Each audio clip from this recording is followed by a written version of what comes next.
Muchas gracias, antes de nada, Eloína, por la invitación.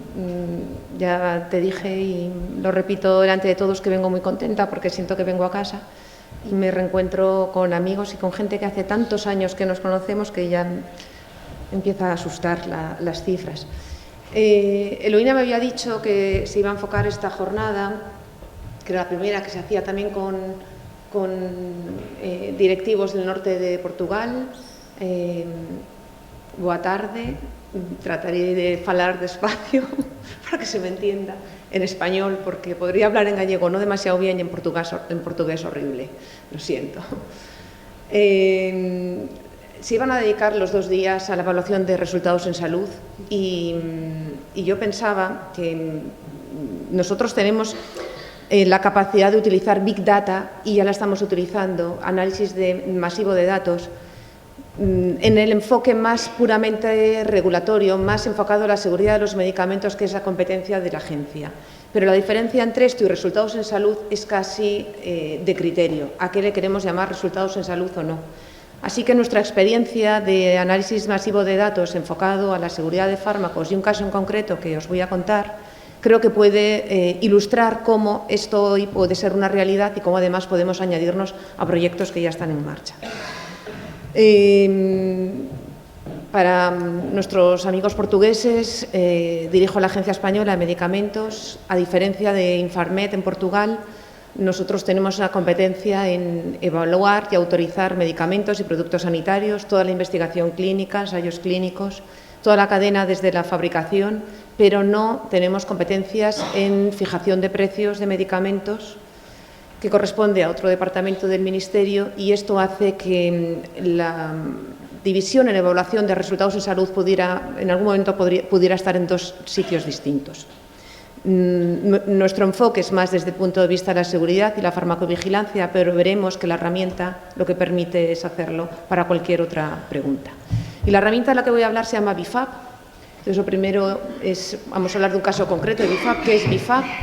Esto es el acrónimo de una base de datos para la investigación farmacoepidemiológica en atención primaria. Inicialmente, BIFAP era un trabajo colaborativo con médicos de atención primaria que voluntariamente se apuntaban como investigadores colaboradores y en los tiempos libres, cuando dejaban de ver pacientes, introducían los datos de los pacientes a mano. De esto hace más de 15 años. Ahora, BIFAP lo que hace es capturar historias clínicas desde las comunidades con las que tiene convenios. En este momento hay 9 comunidades con las que tiene convenios, con 7 de ellas el alcance es poblacional, es decir, se accede a todas las historias clínicas, y con la 10ª estamos a punto de empezar. Es una base de datos que está radicada en la Agencia Española de Medicamentos, financiada y gestionada por nosotros, que ahora mismo tiene más de 12 millones de historias clínicas. Los datos se capturan desde los sistemas de información de las comunidades, se anonimizan, pero permiten trazarse de manera que se siguen añadiendo. Siempre las mismas historias están enriqueciendo con los episodios nuevos que aparezcan. Así que es un seguimiento longitudinal para algunos pacientes, pues, de toda la historia de la base de datos de BIFAP. Por tanto, es un registro longitudinal y de cohortes abiertas.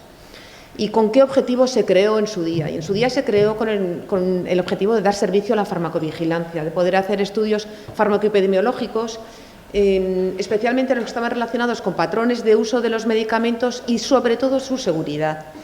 Y ya que se disponía de la colaboración de los médicos de primaria, de familia o de pediatría, siempre se pensó que tenía que estar abierto a investigadores. Desde el principio a aquellos que colaboraban, pero ya desde el 2015 está abierto a investigadores independientes.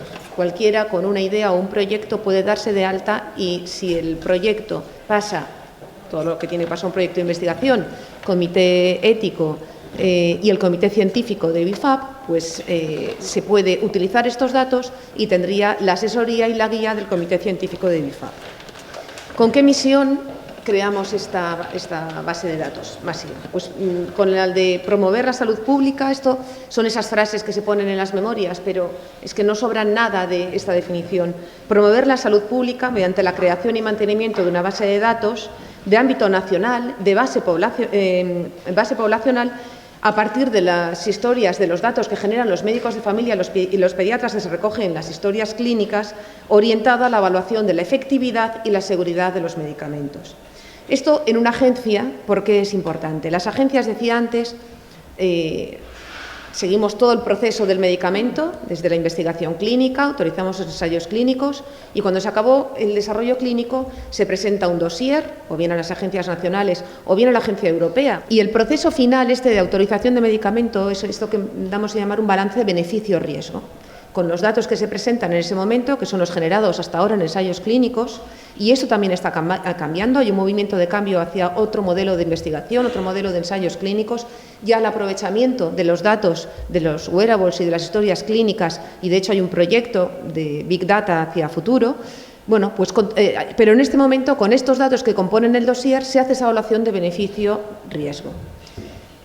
Y se da autorización de comercialización cuando este beneficio-riesgo es favorable en las condiciones en las que se autoriza, las de la ficha técnica, para la población en las que se ha estudiado, que es la que refleja la ficha técnica.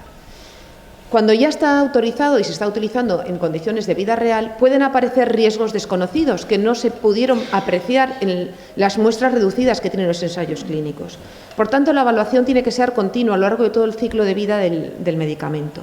Y si bien antes se pensaba que la farmacovigilancia era identificar riesgos una vez que el medicamento ya está comercializado, por si esto requiriera pues, nuevas advertencias, ajustes de dosis, reducción de la población a la que va destinada o incluso retirar el medicamento, el enfoque hoy tiene que ser más amplio.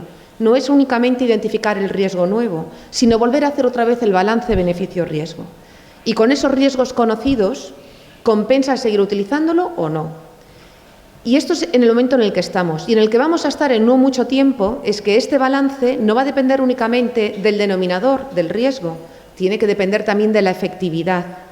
Así que durante todo el ciclo de vida seremos responsables de estar proporcionando medicamentos eficaces y seguros a la población y por eso hay que estar evaluando de forma continua y sobre datos reales cuáles son los efectos reales que produce y los riesgos reales. Y esto es lo que genera conocimiento. Los datos en sí mismos no son evidencia de vida real. Los datos en sí mismos no son conocimiento. Tienen que procesarse para poder ser analizados y son las conclusiones de este análisis lo que es un conocimiento útil.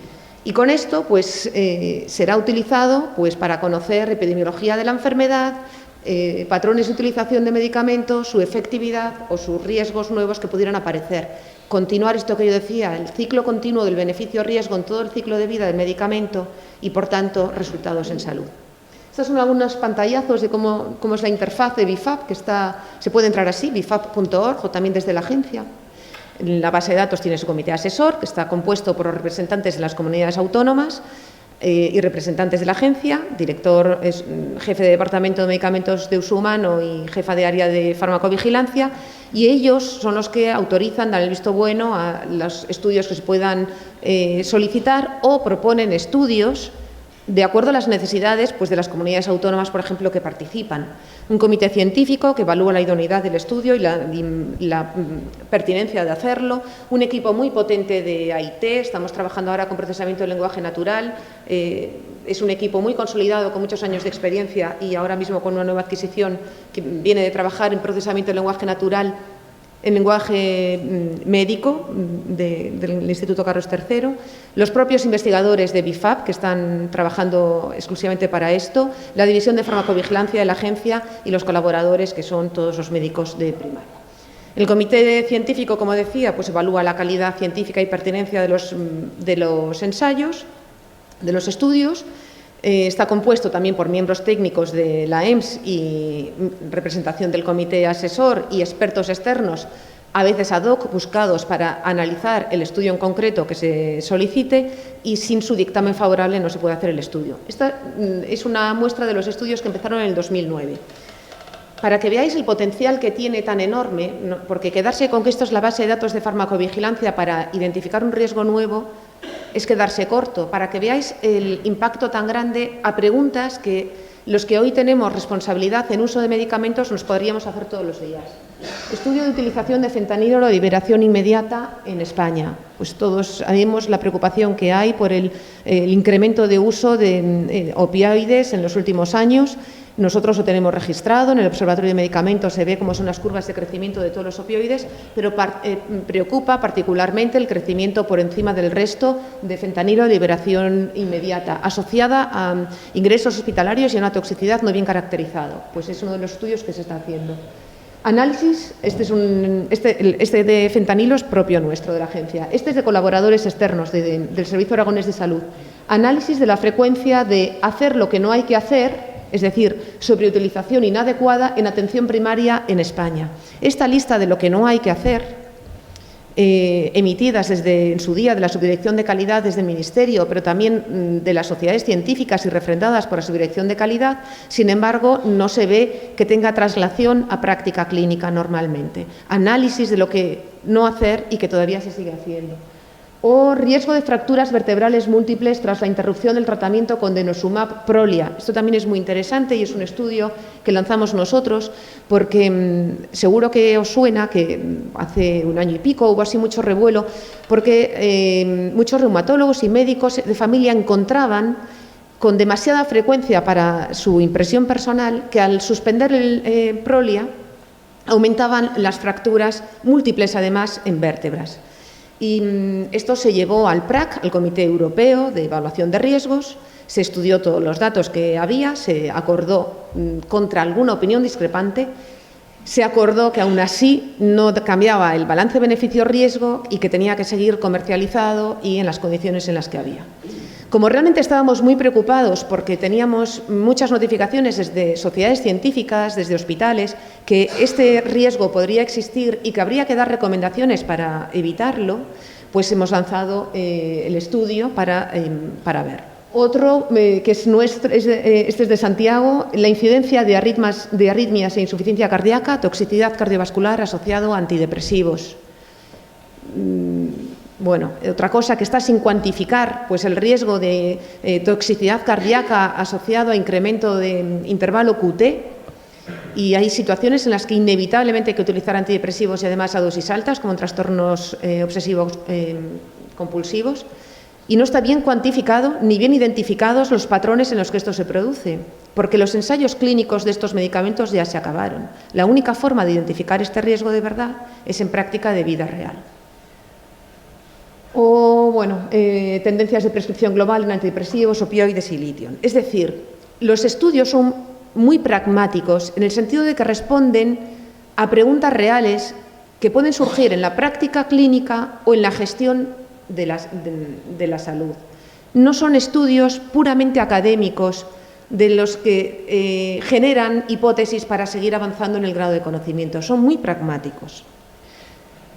Bueno, como hablaba, para nosotros son protagonistas imprescindibles los colaboradores BIFAP, los médicos tanto de familia o de primaria, de atención primaria, de familia o de pediatría de atención primaria de las comunidades participantes, que además en su día ya os contaba que introducían manualmente los datos, esto ya no es así, pero ahora nos ayudan, además de poder ser investigadores, nos ayudan a mejorar la base de datos. ¿Y cómo nos ayudan? Bueno, estas son las cifras, 1.500 médicos, la mayoría son de familia, 17% pediatría. Pues, por ejemplo, hicimos un juego de crowdsourcing para buscar ayuda al elaborar los diccionarios, para normalizar los términos. Entonces, Mr. Brain, que está ahí, podías jugar con ellos, hay un ranking, quién va mejor. Cuando identificaran dos términos que en la historia clínica puedan utilizarse de forma indistinta uno u otro y que el médico considere sinónimos, pues lo marcaba. Y esto está ayudando para que luego los diccionarios puedan hacerse con aquellos términos que de forma normal y habitual se utilizan como sinónimos, pero que no están normalizados en ningún sistema, en ningún diccionario normalizado del lenguaje médico. O también les lanzamos encuestas para que nos ayuden a entender cómo se hacen las historias clínicas, que pueden ser muy distintas dependiendo de los sistemas y de las tradiciones de las distintas comunidades. Esta se hizo para ver cómo se registran las vacunas. ¿Cuáles de los siguientes detalles sobre vacunas es obligatorio que se registre en la historia clínica electrónica? Y esta obligatoriedad no es igual en todas las historias ni en todos los servicios de salud. Pues la fecha y el lote seguramente, pero quizá no el laboratorio fabricante o el sitio de la inyección.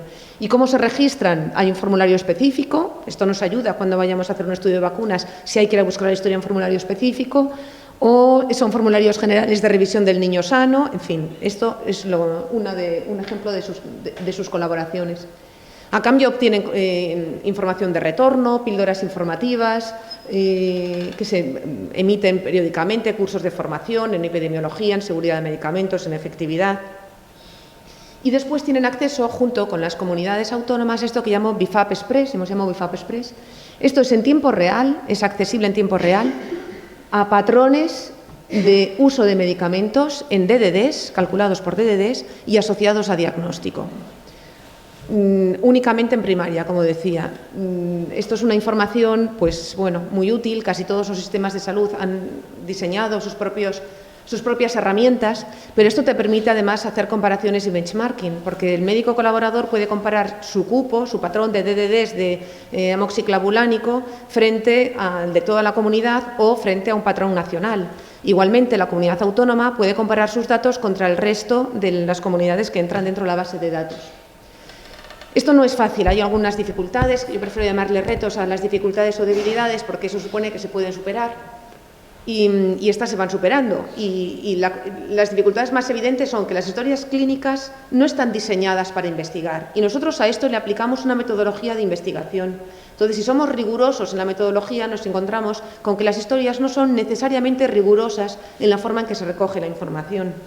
Que además existen distintos sistemas de codificación, en algunas comunidades o LOCIE o CIAP o ambos, que también hay variables asociadas al propio médico, pues variabilidad en los hábitos de registro, en la forma de anotar en texto libre, los softwares son muy distintos, la necesidad también de comunicarse con softwares diferentes y luego el factor temporal, porque llevamos recogiendo historias desde el 2001 y esto ha cambiado mucho, tanto pues pasar de receta a papel a receta electrónica, como los sistemas de información que se utilicen. Así que es muy importante la parte técnica. En BIFAP son muy importantes los colaboradores externos y son muy importantes los técnicos de IT. ¿Y cómo se preparan los datos? Se chupan todas las historias desde los servicios de salud colaboradores, llegan a la base de datos en bruto y después hay que normalizarlas. Y aquí trabajamos con diccionarios que hemos depurado nosotros, diccionarios CIE, CIAP y CIAP-BIFAP, para poder hacer clasificaciones y relaciones entre términos. Es fundamental, la clave del éxito de estos estudios es la normalización en la información de los diagnósticos, la normalización en la información de los medicamentos, la búsqueda de medicamentos cuando conviven receta electrónica y receta papel en el mismo paciente, en la misma historia a lo largo del tiempo. Esto, bueno, siempre hay códigos comunes que nos permitan buscar, los códigos ATC, que están hechos precisamente por la OMS para que sean un código universal de búsqueda de medicamentos en estudios de farmacoepidemiología, pues nos permitiría identificar los medicamentos. Y todo esto, que es lo que tenemos montado desde hace años, encaja muy bien ahora con el contexto europeo. Para los próximos años, tanto EMA como la red de agencias nacionales, que le llamamos HMA, está por ahí arriba en el documento, en la cabecera, Heads of Medicine Agencies, pues trabajamos en diseñar la estrategia para los próximos 5 años, 2020-2025. Y hay varias líneas de trabajo, varios grupos de trabajo, y uno de ellos es el de Big Data.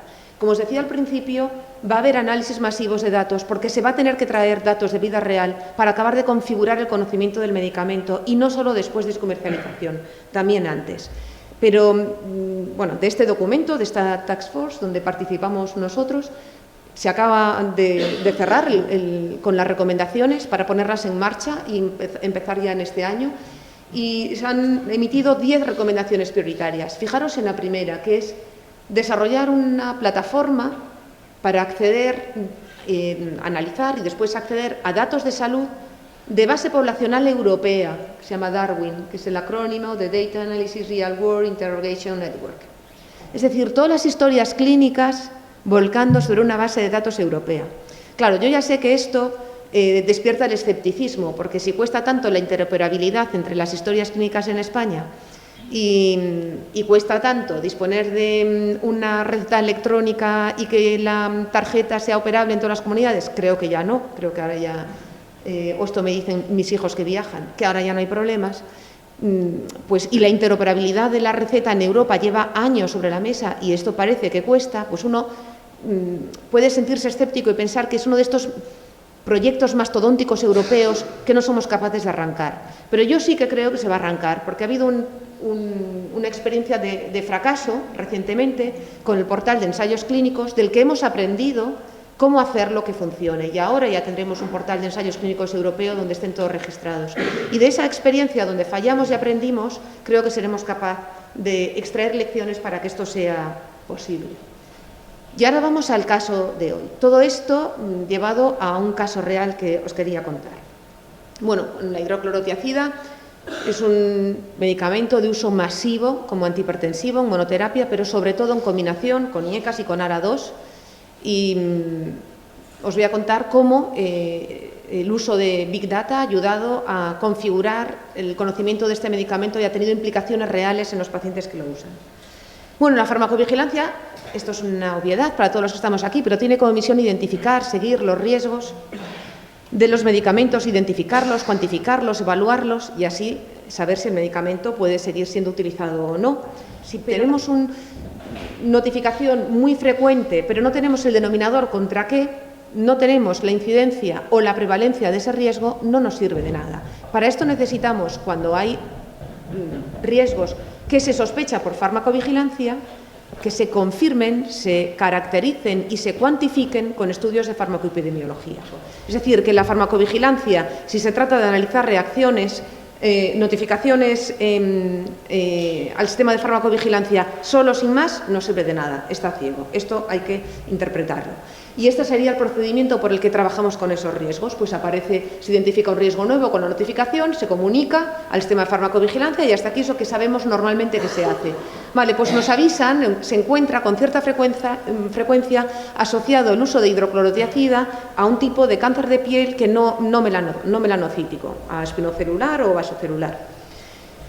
Y además, dos grupos daneses publican dos estudios de asociación del riesgo de estos carcinomas no melanoma con el uso de hidroclorotiazida. Entonces, esto genera la señal. Esto es más que una notificación en el sistema de farmacovigilancia, porque además coincide con un estudio que han publicado los daneses. Así que esto genera una señal y se estudia en el PRAC, en el Comité de Riesgos Europeo. Entonces, en el PRAC lo que tiene que hacer es interpretar estos riesgos en general, de este medicamento o de cualquier otro. ¿Esto es muy importante o poco? ¿Esto condiciona la forma en que debe usarse el medicamento después o no? ¿Esto cambia el balance beneficio-riesgo o no? Y si cambia, hay que tomar decisiones regulatorias. Entonces, le surgió una pregunta. Dijeron, bueno, es posible que esto solo ocurra en población danesa, que tienen un fototipo muy claro. Esto ocurre en el sur de Europa con otros fototipos. Entonces, lanzamos el estudio nuestro, farmacoepidemiológico, casos controles, con BIFAB. Y el estudio, ese caso control sería así, pues se eligen pacientes, todos aquellos que cumplan criterios de inclusión, que estén más de 18 años, que al menos lleven 2 años registrados, que tengan registros en BIFAB, porque permite hacer control de calidad, permite saber que tienes también un pasivo hacia atrás para evaluarlo. Y a estos pacientes que cumplen estos datos y que además tengan historias de al menos 10 años, entre el 2007 y el 2017, se les empieza a evaluar hasta que llega un momento en el tiempo en el que aparece un diagnóstico CIE de carcinoma vasocelular, carcinoma espinocelular o melanoma, entendiendo que algunos de los melanomas, que estos diagnósticos en primaria se ponen de una forma más de sospecha que confirmatorio, que muchos de los que pudieran aparecer melanoma, después de confirmarse histológicamente quedarían descartados, pero como estamos buscando en las historias, hay que ir a buscar todo lo que podría indicar que es ese diagnóstico. Lo que ocurre es que, bueno, se excluyen todos aquellos que pudieran tener otro tipo de cáncer, que estuvieran tomando fármacos muy fotosensibilizantes, porque podrían engañarnos y encontrar una asociación con hidroclorotiazida y que en realidad se debiera a otro, se depuran. Y además se fija el tiempo de latencia, que esto es lo más difícil de hacer en estos estudios. El tiempo de latencia es, en vez de empezar a pensar que el cáncer ha aparecido aquí el día que el médico de primaria lo notificó, lo escribió en su historia clínica, ¿cuánto tiempo puedes tener un carcinoma celular sin haber acudido al médico? Al menos 2 años, probablemente mucho más. Estos son criterios de consenso entre los investigadores. Es muy probable que llevara este tiempo ya desarrollando la lesión antes de que consultara. Y esto es muy importante saberlo, porque imaginaos que estos pacientes de aquí hay que excluirlos, el tiempo va a empezar aquí. Porque imaginaos que empieza a tomar hidroclorotiazida en estos años, cuando el cáncer ya ha aparecido, pues estaríamos asociando riesgo a una enfermedad que ya tenía cuando empezó a tomar el medicamento. Entonces, se fija el tiempo de latencia, 2 años, y lo que realmente vamos a estudiar son desde ese tiempo hacia atrás. Todos los que aquí, en esta época, tienen ese código de diagnóstico, se miran hacia atrás y se estudian casos y controles. Os voy a contar cómo lo hacíamos hasta este estudio y lo que hemos cambiado en este nuevo, que es lo que hace que sea un caso interesante. Bueno, pues encuentras tus decenas de miles de registros, seleccionas 300 casos y manualmente compruebas, confirmas que es un caso de cáncer de piel. Se busca el día que aparece en la historia clínica de primaria y su confirmación después con la biopsia o con el especialista. Y a esos casos, que son los confirmados, los que son el gold estándar, el patrón contra el que nos vamos a comparar, lo chequeamos contra un algoritmo que fabricamos de búsqueda. Palabras que puedan estar en los comentarios que nos indique en la historia clínica que podríamos estar hablando de este tipo de cáncer. Lesión, mancha, exéresis, expresiones que no son únicamente una palabra, bordes limpios, conceptos en palabras o en expresiones que pudieran orientar a ese diagnóstico. Se crea un algoritmo y se le aplica a estos casos confirmados. Entonces se ve si este algoritmo funciona, si realmente lo que hace es identificarte aquello que tú ya habías identificado en la muestra patrón. Esto es aplicable a toda la población a quien se lo vas a pasar. Y hay que ver con qué valor predictivo, negativo y positivo. Lo que hicimos esta vez es, bien, vale, esto lo estamos haciendo de forma muy manual, pero esto tiene que ser automatizado. Procesamiento del lenguaje natural. ¿Y cómo se hace el procesamiento del lenguaje natural? Bueno, pues utilizando estos diccionarios que aparecen por aquí, el QText, el GED15, se van pasando igualmente todas las historias con las palabras asociadas en este diccionario al riesgo de carcinoma vasocelular o espinocelular, y al final se encuentra que este método tiene, ambos algoritmos tienen un valor predictivo positivo de 0,81, un valor predictivo negativo de 0,74 con una sensibilidad de 0,91, es decir, valores muy altos para que puedan utilizarse ambos algoritmos, el primero más manual y el segundo completamente automatizado, válidos. El primero pues llevaría como 5 o 6 meses hacer el análisis de toda la población, y con el segundo, con procesamiento del lenguaje natural, en un mes se hace el análisis de la población completa. Y esos son los resultados que han encontrado, que como estaban pendientes de publicar no sabía si los podíamos contar o no. Por parte sería así. Bueno, como veis, riesgo de toma de medicamento y riesgo asociado hacia la derecha, no hay riesgo hacia la izquierda. Y estos grupos que están por aquí divididos serían estos.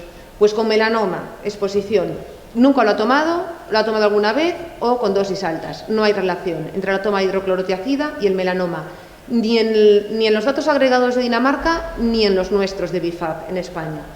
Si vamos a carcinoma vasocelular, pues sí que hay riesgo, y además se aparece indicarnos aquí que incluso incrementado con la dosis, ¿no? Porque estos son el primero, que es riesgo, el 1, no hay riesgo. Nunca han tomado hidroclorotiazida, lo han tomado alguna vez o lo han tomado de forma continuada. Entonces, parece que tanto para los daneses como para los españoles, y además de una forma superponible, sí que se asocia la toma de hidroclorotiazida con el riesgo de este tipo de cáncer. Pero lo que sí vemos también es que el riesgo de la población danesa con dosis altas es mucho más alta que el de la dosis española, que la población española. Entonces esto, siguiendo el esquema mental de cómo evaluamos el medicamento de forma completa, tenemos un riesgo, hay que cuantificarlo, ya lo hemos cuantificado, ya sabemos por cuánto multiplica el riesgo, por 4 al menos en odds ratio. Hay que evaluarlo, ya se ha evaluado, se lleva al PRAC, el PRAC lo evalúa y dice, bien, esto no significa que haya que retirarlo. Esta sería la nota, modificamos la ficha técnica y la nota que emitimos desde la agencia. Esto ya se emitió con los datos de los daneses, de hace 1 año y pico, y ahora cuando publiquemos los españoles actualizaremos la nota. Y entonces lo que decimos es que hay que reconsiderar el uso de hidroclorotiazida en pacientes que tengan antecedentes de cáncer de piel no melanocítico, y que en aquellos que no tengan estos antecedentes y que tomen este medicamento a largo plazo, que hay que vigilar la aparición de lesiones nuevas. ¿Qué es lo que vamos a ver en el futuro? Bueno, esto siempre es lo más bonito, ¿no? Hacia adelante, ¿qué vamos a hacer? Bueno, pues a lo que confieso mi deseo personal, a lo que más ganas le tengo, es acceder a las historias de hospital, a entrar a las CMVDs hospitalarias. Porque los medicamentos que tenemos más curiosidad por saber cuál es su efectividad real son los que se han estado incorporando en los últimos años, y estos, la mayoría de ellos, van destinados a patologías de manejo hospitalario, antineoplásicos, enfermedades raras. En estos medicamentos no es que haya que acabar de conocer o caracterizar bien su perfil de seguridad, es que es imprescindible acabar de caracterizar bien su perfil de efectividad. Tenemos ahora un piloto con Castilla-La Mancha para conectarnos con las historias clínicas. Vamos a ver cómo funcionan y después, si esto conseguimos arreglarlo, extenderlo al resto de las comunidades con las que ahora hay convenio, a todos los hospitales y a todas las que, por supuesto, quieran adherirse voluntariamente. Además, hay que linkarlo con otras fuentes de información, porque las historias clínicas son muy malas para identificar mortalidad, como bien sabéis, fechas de mortalidad.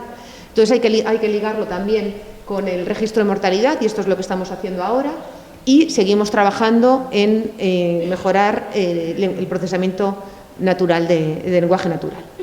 Este es el caso que os quería contar. Es un caso de análisis de datos masivo hoy ya, real, no es una hipótesis hacia futuro, para acabar de caracterizar un medicamento que tiene impacto en la seguridad de las personas, pero que tiene además el potencial para ser aplicado a cualquier otra situación, y no necesariamente de carácter regulatorio purista, sino de pura toma de decisión del día a día en la gestión de la farmacoterapia. Me gustaría repasar con ustedes, bueno, pues una serie de premisas previas, ¿no? La importancia de las enfermedades raras yo creo que es doble, es cualitativo y es cuantitativo. Cuando hablamos de raro o minoritario pensamos que son pocos pacientes, pero la realidad es otra. En Galicia tenemos aproximadamente 200.000 personas afectadas de una enfermedad rara. Y fuera de las cifras, también como comentaba la doctora Couce, son enfermedades tremendamente crueles, son degenerativas, son invalidantes, tienen una alta carga de morbimortalidad. Tenemos podríamos decir, lagunas de conocimiento importantes en cuanto a este tipo de patologías. Todo esto está haciendo que las diferentes administraciones públicas, tanto a nivel nacional como internacional, estemos poniendo el foco en este grupo de enfermedades y estemos diseñando planes de acción que nos permitan mejorar en un futuro próximo, en un futuro inmediato. Por otra parte, como les decía al principio, el Sergas tiene muchas fortalezas, pero probablemente una de ellas es el tema de la tecnología. Me atrevo a decir que el Servicio Gallego de Salud es un servicio sanitario digitalizado. Y parte de esta digitalización nace en el año 2010 a través de los proyectos Innovasaúde y H50, donde, entre otras cosas, se diseña la plataforma EXIN, que es un Big Data propio del Servicio Gallego de Salud. Esto, que comienza en el año 2010, ya es una realidad en el año 2015, y a partir de ese año se empieza a hacer inversión importante, tanto de dinero como de recursos humanos, para profundizar en su desarrollo y dirigirlo especialmente a las enfermedades raras. Y es desde aquí, desde este contexto, desde donde me gustaría, ¿no?, este contexto de digitalización, de EXIN, de Big Data, de importancia de las enfermedades raras, desde donde me gustaría, bueno, pues iniciar a contarles nuestra historia, ¿no?, la historia del Sergas con las enfermedades raras. Miren ustedes, hace aproximadamente unos 2 años, en el año 2018, finales de 2017, nos planteábamos que el Sergas tenía que tomarse en serio esto de las enfermedades raras y que teníamos que empezar a diseñar líneas de acción, líneas de trabajo que estuviesen directamente relacionadas con este tipo de patologías. Y para ello hicimos lo que hace todo el mundo, ¿no? Lo primero, hacer una revisión bibliográfica. Y lo segundo, ser un pelín más innovadores y queríamos saber, bueno, tener una foto de cuál era nuestra realidad del abordaje de este tipo de patologías, para lo cual hicimos un estudio Link Health. En este estudio Link Health, bueno, pues nos entrevistamos con 59 profesionales, tanto de atención primaria como de atención hospitalaria, así como hicimos un grupo focal con 14 pacientes y sus familiares, bueno, que estuviesen afectos de una enfermedad rara. Como bien saben, bueno, pues el Link Health siempre tiene un par de objetivos, ¿no? El primero de ellos era dibujar cuál es el circuito al que están sometidos, ¿no?, nuestros pacientes desde el momento en que se sospecha una enfermedad minoritaria, y detectar cuáles eran las áreas que decimos los que nos dedicamos a esto de la gestión de mejora. Y por otra parte, también queríamos tener unos resultados de por dónde debíamos de empezar. Y tanto pacientes como profesionales coincidían en estos 3 grandes bloques que tienen ustedes en la imagen. El primero era absolutamente necesario priorizar la identificación de pacientes, y esto en una doble vertiente. Por una parte, todos coincidían en que necesitábamos tener un registro autonómico de enfermedades raras, y por otra parte, todos coincidían en que era necesario intentar disminuir los tiempos diagnósticos, es decir, era necesario diseñar herramientas que facilitasen el diagnóstico a nuestros compañeros clínicos. Por otra parte, bueno, también se coincidía en que había que rediseñar el circuito asistencial de ese tipo de pacientes y, por último, también se coincidía en que era necesario determinar cuál era el profesional de referencia para los pacientes afectos de una enfermedad rara. En esta charla solamente vamos a ceñirnos a este primer bloque de identificación de los pacientes en su doble vertiente, registro de enfermedades raras e intentar disminuir los tiempos diagnósticos. En lo que respecta al registro, bueno, pues lo primero que hicimos fue lo que solemos hacer desde la Administración, ¿no? Decretos. Entonces hicimos 2 decretos, un decreto que regulaba la creación del registro de enfermedades raras y posteriormente otro decreto en el que se constituía la Comisión de Enfermedades Raras de Galicia con el objetivo, de intentar que este registro que poníamos en marcha tuviese continuidad y garantizar también que registrásemos con calidad. Es decir, una de las funciones de la comisión es velar por la calidad y también por la cantidad de pacientes registrados en el RERGA. Pero además, paralelamente, teníamos que plantearnos cómo empezar con este registro, cómo empezar a captar pacientes, ¿no?, para el registro. Y queríamos que fuese algo eficiente y algo que se pudiese mantener en el tiempo. Para que ustedes se hagan una idea. Estuvimos haciendo llamadas telefónicas a diferentes compañeros de otras comunidades autónomas que ya iban más avanzados que nosotros y nos comentaban lo siguiente. Ellos, para poder incluir en el registro, creo que eran 500 pacientes con ELA, tuvieron que revisarse 68.000 historias clínicas, lo que les llevó aproximadamente 2 años de trabajo. Evidentemente no sabíamos muy bien cómo íbamos a abordar nosotros nuestro RERGA, pero esto desde luego no lo queríamos. No teníamos ni los recursos humanos ni la capacidad para cada patología tener que invertir 2 años de trabajo. Y luego también nos planteábamos, ¿y esto cómo se mantiene en el tiempo? ¿Vamos a estar continuamente solamente con una patología o con 2? Esto no podía ser nuestro camino, ¿no? Y entonces, pues decidimos que nuestro camino era a través del EXIN, a través del Big Data del Sergas, de 2 maneras que les voy a comentar. En primer lugar, lo que hicimos fue crear reglas de búsqueda de pacientes que podían estar afectos, que estaban diagnosticados de una enfermedad rara. Estas reglas de búsqueda aunaban tanto información estructurada, como el CMVD, la prescripción, el registro de mortalidad, como información no estructurada, es decir, la aparición, por ejemplo, de la palabra ELA en cualquier nota de la historia clínica o en cualquier informe clínico. Con esto construimos diferentes reglas que posteriormente las validamos y algunas de ellas tenían una eficiencia que llegaba casi al 100%. Estas reglas las cargamos, por llamarlo de alguna manera, en el Big Data del Sergas y ahora mismo nos permite hacer búsquedas muy ágiles. Fíjense ustedes lo que tienen en pantalla. Lo que iríamos sería, esto ya es una imagen de EXIM que, como ven, no sé dónde tengo, aquí. Seleccionamos la enfermedad de Huntington, seleccionamos una de las reglas. En este caso la regla es búscame en el CMVD que sea Huntington y luego también una regla semántica que es con la palabra Huntington búscamela en toda la historia clínica del paciente. Se le da al buscar y lo que aparece es un listado con todos los pacientes que a priori tendrían un diagnóstico de enfermedad de Huntington. Y esto tarda aproximadamente 1 minuto en aparecer todo este listado. Ahora viene la otra parte, que es que hay que validar, evidentemente, todo esto. Esta herramienta también sirve para validar. Si se fijan ustedes, hay un lápiz aquí, ¿no?, en EXIN, en la imagen, que clicando ese lápiz nos permite validar caso a caso porque aparece la siguiente imagen. En la siguiente imagen lo que hace es que nos desglosa los datos del paciente y nos dice dónde ha encontrado, en este caso, la palabra Huntington en la historia clínica, si ha sido en una nota evolutiva, si ha sido en un informe clínico, y además nos permite recuperar el informe clínico a golpe de clic. Aquí podríamos pulsar aquí y se abriría el informe donde ha aparecido la palabra Huntington, o bien directamente, sin necesidad de ir a ningún otro sitio, pulsar para acceder a la historia clínica. Esto, como verán, nos permite dos cosas. Por una parte, agilizar el registro y, por otra parte, agilizar la validación de cada uno de los pacientes. Además, tenemos otra herramienta dentro de Xin complementaria a esta, que nos permite hacer búsquedas como si fuese un metabuscador, ¿no? Como si fuese un PubMed. Sería una mezcla entre Google y PubMed, ¿no? En el que podemos seleccionar diferentes ítems, ¿no? El primero sería, como ven, en la primera pestaña de criterios generales. Aquí podemos seleccionar el ámbito, podemos decir que queremos que nos busque pacientes en atención primaria solo, en atención hospitalaria solo o en el conjunto del Sergas. Y también podemos, entre otras cosas, seleccionar el CMBD.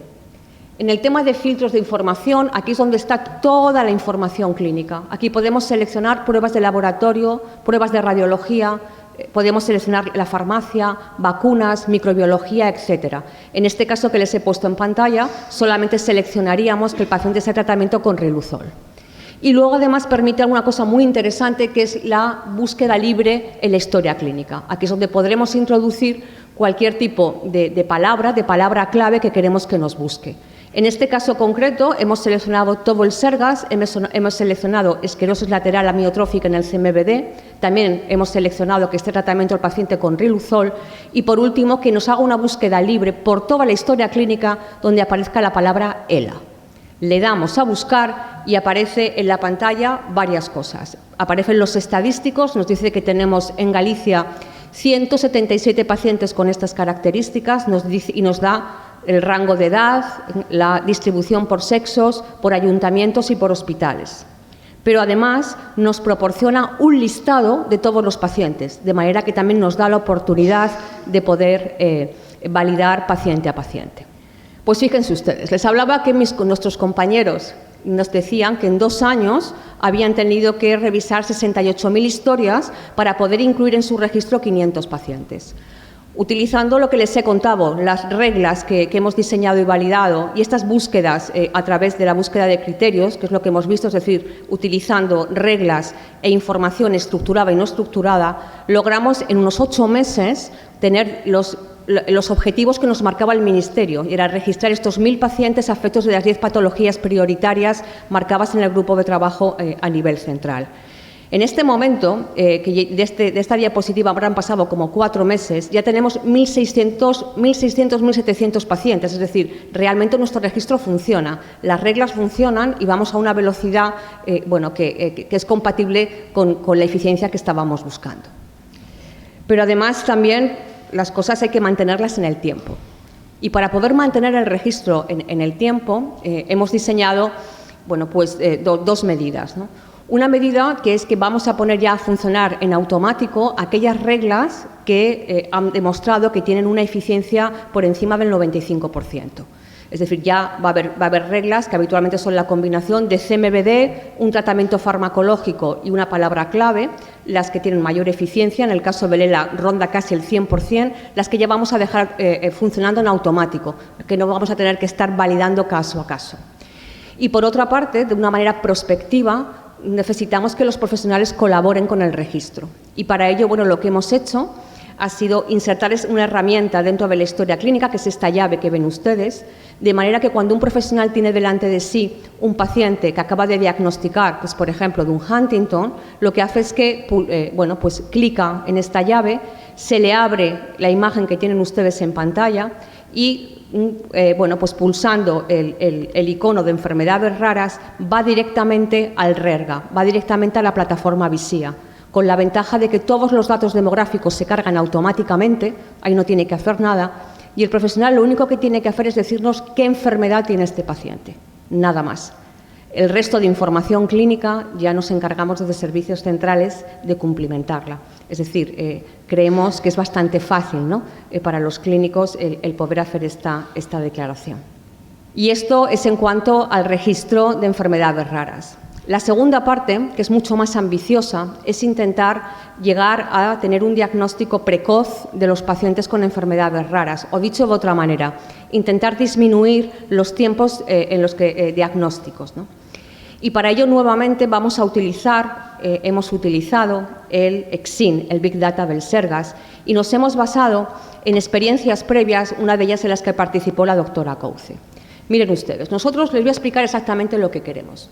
Lo que queremos es que cuando el facultativo de atención primaria o de atención hospitalaria abra su ordenador por la mañana para empezar a trabajar, tenga un listado de trabajo dentro de Janus que se llame enfermedades raras y que ahí le aparezcan un listado de pacientes que a priori pueden tener una enfermedad rara determinada.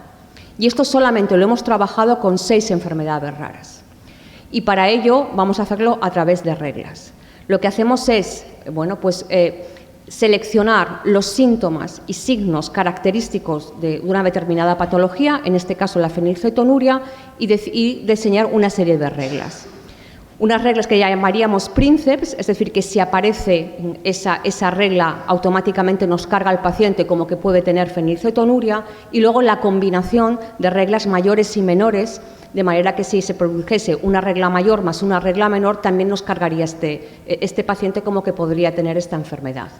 En el caso de la fenilcetonuria, la regla Princeps, como no podía ser de otra manera, es que aparezca el concepto de hiperfenilalanemia en la historia clínica del paciente.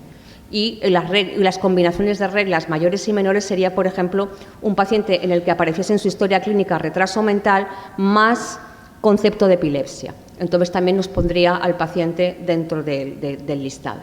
Pues con esto en la cabeza, nosotros lo que hemos hecho ha sido reunir a un grupo de expertos y hemos hecho este tipo de fichas para 6 patologías raras. La que le traigo aquí es Fabry, en la que, como verán, lo que se hace es que el clínico nos ha descrito los síntomas y signos más característicos de la enfermedad y cuál es su frecuencia.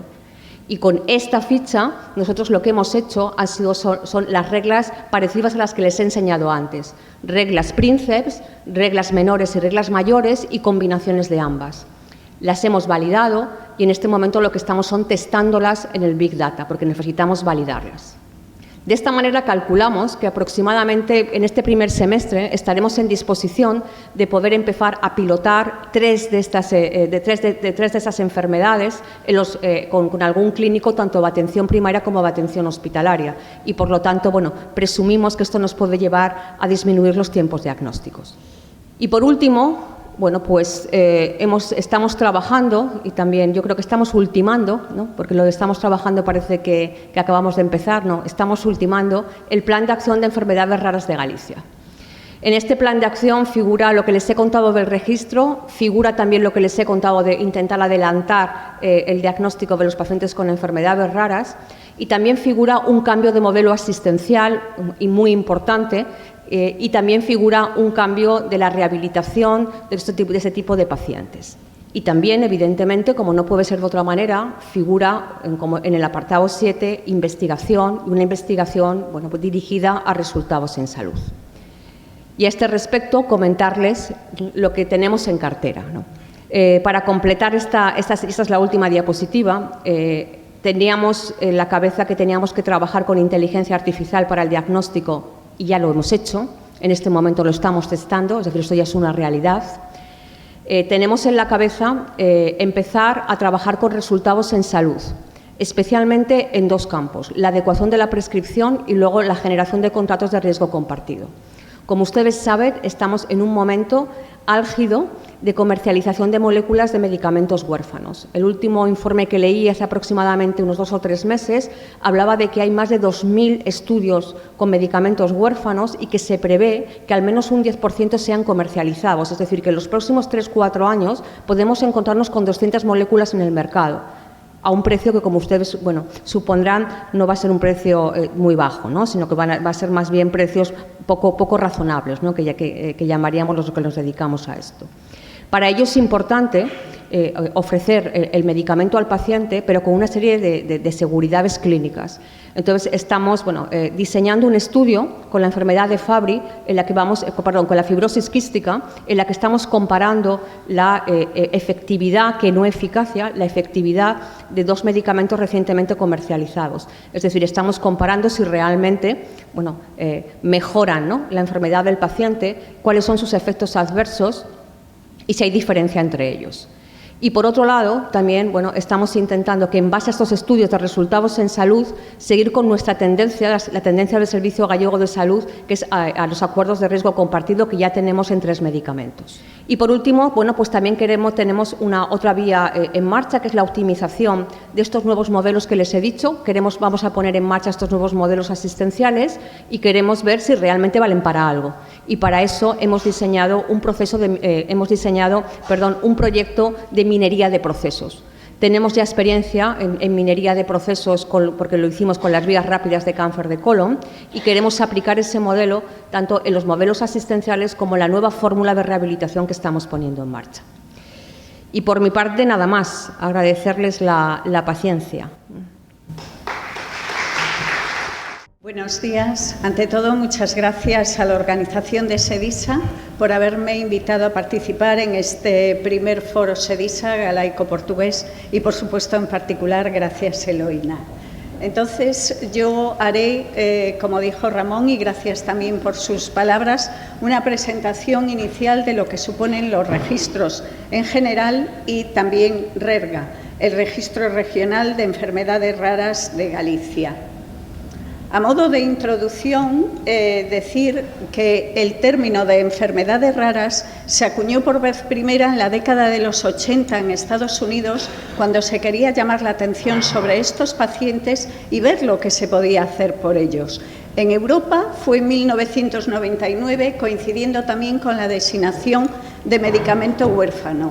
Pero lo que quiero es que vean en esta diapositiva cómo ni siquiera para el concepto de enfermedades raras nos ponemos plenamente de acuerdo. Ven que tanto Estados Unidos como Europa como Japón decimos parecido, pero no exactamente lo mismo. Esto hace ya de entrada la dificultad que puede haber también para los registros de uniformidad.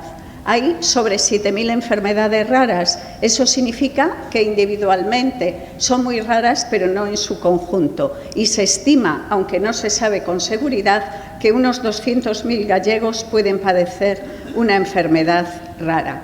Aunque cada una de ellas es diferente, tienen aspectos generales comunes, como que son enfermedades crónicas con alta dependencia del sistema sanitario especializado, un origen genético en muy alto porcentaje, el 80%, son discapacitantes, hay un nivel elevado de dolor y de sufrimiento por parte del paciente y la familia y además afectan a niños en un alto porcentaje, el 60-65%, y en ellos suelen ser formas más graves. Eso hace que tengan unos problemas comunes, la dificultad de acceso a un diagnóstico correcto. Aún actualmente, en el 40% de ellas se tarda más de 5 años en el momento actual en llegar al diagnóstico. Falta de información a veces de calidad sobre la enfermedad y también, como no, de conocimiento científico de la enfermedad y las consecuencias sociales a veces duras para los pacientes. Ello exige, por tanto, medidas de actuación comunes. Por ello, centraré mi presentación en estos 3 apartados. El impacto sanitario y social de las enfermedades raras, hablaré de los registros biomédicos en general, incluyendo, por supuesto, a RERGA, y luego los registros de pacientes propiamente, qué es lo que consideramos y hacia dónde vamos. En cuanto al impacto sanitario, lógicamente, las enfermedades raras exigen unas medidas de actuación en donde debemos de involucrar a los profesionales sanitarios, a las farmacéuticas, a todas las administraciones, a las asociaciones de afectados, familias y a la sociedad general. Y eso debe ser con medidas de actuación a nivel de prevención. ¿Qué prevención tan importante como el cribado neonatal? El cribado neonatal es un proceso que nos permite identificar precozmente trastornos en el neonato, metabólicos sobre todo, pero también endocrinos, inmunológicos. Ello hace que los diagnosticamos precozmente, los tratamos y tiene mejor pronóstico. Como muchos de ustedes ya saben, hemos sido pioneros en Galicia para el cribado ampliado a nivel de España y también de los primeros a nivel mundial en implementarlo, concretamente en julio del 2000. Y no cabe duda que ha sido uno de los grandes avances de la medicina en general. Pero como un ejemplo vale más que 1000 palabras, aquí pueden ver un paciente con aciduría orgánica detectado por cribado neonatal frente a otro con la misma enfermedad de diagnóstico tardío. Lo que pasa es que la ciencia va más aprisa y avanzamos más aprisa probablemente que la rigidez de la burocracia, la rigidez de las administraciones. Y ahora ya estamos entrando en una nueva era. En una nueva era en el cribado se está poniendo en marcha ya en algunos centros proyectos pilotos de cribado, no solamente metabolómico como estamos haciendo ahora, sino también genético, porque las ciencias sómicas, el descubrimiento de las ciencias sómicas nos permite ya todo esto. Y el año pasado, en enero del 2019, se celebraron los 50 años de cribado neonatal en España y lo celebró la Fundación Ramón Areces con el CIBERER y el Instituto de Salud Carlos III. Se planteaba de cómo íbamos a afrontar el futuro. Ahí se designó un comité científico asesor y se puso en marcha un proyecto de investigación para un cribado neonatal genético del que ya tenemos, se va a hacer en un único centro, del que tenemos financiación para el primer año y ya probablemente para sucesivos años, es el proyecto GenNatal. Pero debo de decir que ya a nivel privado hay instituciones privadas en donde están ofertando cribado genético neonatal para 85 entidades. Por supuesto, la prevención con el asesoramiento genético y medidas de actuación a nivel de asistencia con el diagnóstico. Decíamos el 80% de origen genético. Muchas de estas enfermedades son de base monogénica. ¿Qué significa eso? Que se debe a la afectación de un gen. Y es por el estudio de estas enfermedades cómo se llevó al desarrollo del genoma humano, cómo lo llegamos a conocer completamente. Pero hemos avanzado y el reto actual es identificar en estas enfermedades en donde se afectan varios genes, son muy similares, pero el pronóstico y el tratamiento es diferente, identificarlas todas ellas de forma que sea eficiente y sostenible para el sistema. Esto es con las tecnologías de secuenciación masiva y los posteriores análisis bioinformáticos que se están haciendo, que nos ha permitido mejorar mucho todo esto. La Unión Europea nos dice que antes del 2020 deben estar identificados todos los genes causantes de enfermedades raras. Está claro que no lo hemos conseguido, pero se va en el camino. Y, por supuesto, también en el tratamiento, en los últimos 10 años aumentó mucho el número de enfermedades que se pueden tratar y, sobre todo, la efectividad de esos tratamientos, teniendo presente que el tratamiento se mejora con él si hay un diagnóstico precoz. La importancia de los medicamentos huérfanos. En el momento actual, la Agencia Europea del Medicamento tiene aprobados 104 medicamentos huérfanos, muchos de ellos en los últimos años, y seguimos creciendo, teniendo presente siempre la medicina de las 4 P's. Personalizada, predictiva, preventiva y también participativa. El paciente participa porque cada vez está más informado y debe ser parte activa en la toma de decisiones.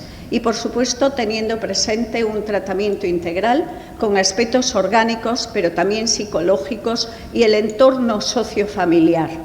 Medidas de actuación igualmente en la formación y docencia. En este periódico, en el Día de las Enfermedades Raras, por primera vez en el año 2008, decía textualmente: si el médico de familia o el pediatra no tienen buena información, no podrán derivar nunca al enfermo a los especialistas adecuados. Y es que hasta en el 70% de las ocasiones, la dificultad de llegar a un especialista en concreto proviene de esa escasa derivación. Por eso, en ese sentido, quiero aplaudir el proyecto de FEGREC, que va a poner ahora en marcha, de la Federación Gallega de Enfermedades Raras y Crónicas, con la detección precoz de enfermedades raras pediátricas, en los que nos ha involucrado a 17 profesionales del ámbito sanitario, social y jurídico, y que va a hacer en colaboración con el área sanitaria integrada de Orense. Nosotros, también nuestro pinito, con los máster en enfermedades metabólicas hereditarias que realiza nuestro hospital en colaboración con la Universidad de Santiago de Compostela, tener presente igualmente medidas de actuación con la investigación. El límite, a veces, la frontera entre la investigación y la asistencia en las enfermedades raras no es tan fácil de establecer, pero los pacientes tienen derecho a participar en esos ensayos fase 1-2 que le pueden modificar sustancialmente su pronóstico. Y, cómo no, el impacto social, impacto personal. El paciente tiene una discapacidad, pero debemos de pensar que también puede tener 1000 capacidades. El impacto familiar, la necesidad de apoyo y de sobrecarga que tienen esas familias, y el impacto social. Necesitan sentirse bien, sentirse escuchados, ser apoyados e informados, aunque no le podamos resolver específicamente su problema.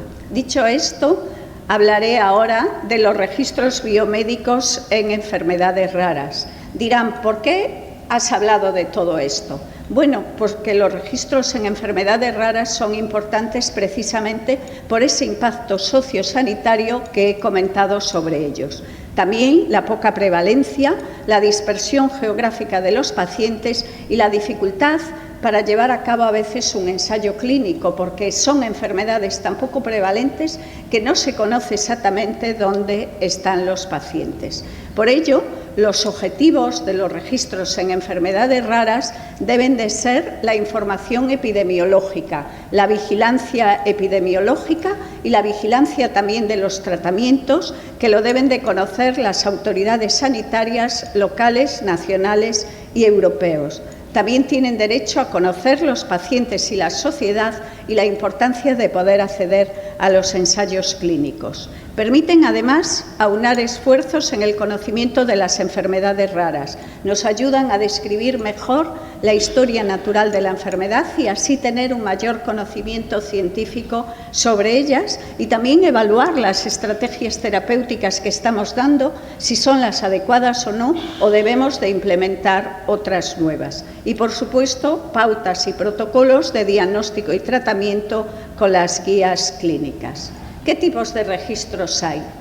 Los registros, por supuesto, que son todos de pacientes, pero hay 2 tipos de registros que debemos diferenciar, que son los registros de base poblacional, como por ejemplo el RERGA, en donde lo que se pretende es una vigilancia epidemiológica, una planificación de los propios registros de pacientes en sí, en donde se utilizan sobre todo con fines de investigación, de establecimiento de guías clínicas de los profesionales que valoramos el tratamiento, búsqueda de biomarcadores, etcétera. En todos ellos es fundamental cumplir los aspectos legales. Los registros pueden ser anonimizados completamente, no se identifica nunca ese nexo que se rompió, o pseudonimizados o disociados reversiblemente, de forma que están anonimizados, pero en un momento dado se puede recuperar ese nexo si fuera necesario. Estos son los que se utilizan más en investigación biomédica y para ellos normalmente se requiere el consentimiento informado, no así para los primeros.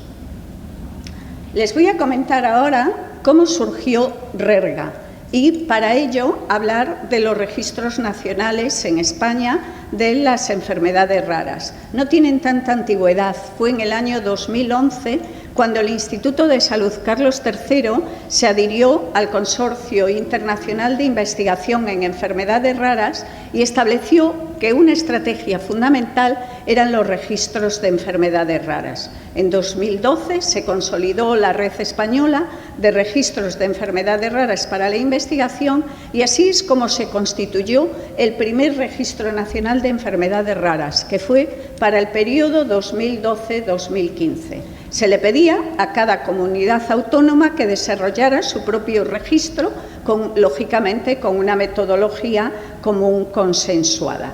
Este era el registro, cómo se accedía, y entonces tenía 3 vías de entrada de datos diferentes: registros de base poblacional, datos facilitados por las comunidades autónomas. Debo de decir en ese sentido que Galicia tuvo una actuación muy pequeña, lo dejamos así, porque surgieron bastantes problemas. También en otras comunidades hubo actuaciones pequeñas, algunas, como por ejemplo la Comunidad de Navarra, pues acaba de publicar recientemente los datos estos del periodo 2012-2015.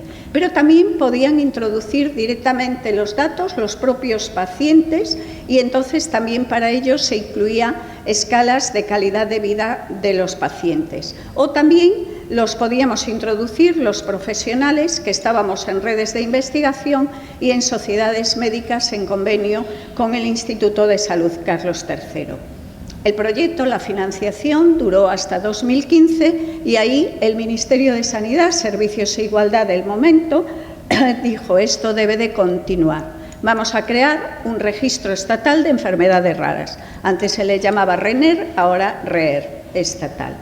Entonces, ese registro está adscrito a la Dirección General de Salud Pública, Calidad e Innovación del Ministerio de Sanidad, y la gestión del registro también se encomienda al Instituto de Salud Carlos III. Y es como un compendio de los registros autonómicos, que ellos le transmiten todos los datos al registro estatal.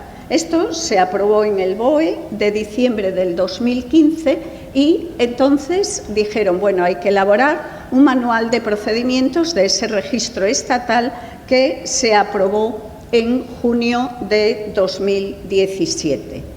Y así es como surge el registro de enfermedades raras de la Comunidad Autónoma de Galicia actual, RERGA.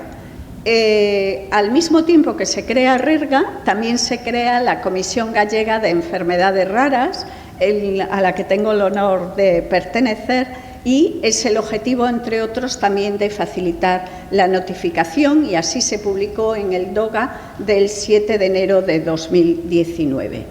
Bien, RERGA, no voy a hablar extensamente de esto porque no quiero solapar a mi compañera Carmen, decir que es a través de IANUS y mediante el programa VISIA, que es una herramienta del Sergas que da cobertura a los registros, y lo que pide básicamente son datos demográficos, de diagnóstico, de clínica y de tratamiento. En 2019 se hizo el registro de 10 enfermedades con el objetivo de cubrir al menos 1.000 pacientes. Una de ellas es la fenilcetonuria, que es la enfermedad dentro de las raras la más prevalente de las metabólicas. Y para ello, solamente una diapositiva, pero no puedo dejar de mencionar a ESIN. ESIN es una herramienta que surgió con los proyectos Innova Saúde para una plataforma de explotación de información y gestión de datos clínicos y epidemiológicos, en la que he colaborado con respecto a las enfermedades raras, y entonces colaboré para 2 enfermedades concretamente. Una en sí, la fenilcetonuria, y otra era un conjunto de enfermedades, la mucopolisacaridosis. Nuestros objetivos eran y deben ser más ambiciosos, no solamente el registro, sino a través de datos clínicos, de síntomas y de signos metidos en IANUS, poder detectar a personas que aún no se han diagnosticado. Como ven, el objetivo es muy ambicioso. Para los registros, desde luego, es fantástico.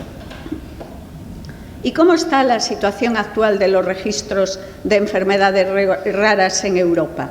Europa dice que hay pocos registros nacionales de enfermedades raras unificadas, que la mayoría de los registros que hay pues son administrados por hospitales individuales, por instituciones de investigación, por compañías farmacéuticas o por grupos de defensa de pacientes, y que además el tipo de datos, y esto es lo peor, recogidos varía ampliamente de unos a otros.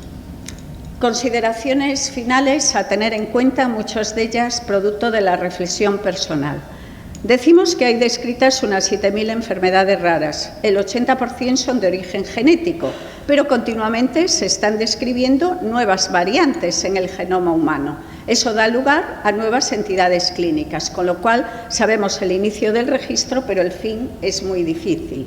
Los tratamientos efectivos cada vez son más, aunque no sean curativos. Entonces pueden hacer que aumente una prevalencia y que una enfermedad rara, debido a que aumenta esa prevalencia, pasa a ser común.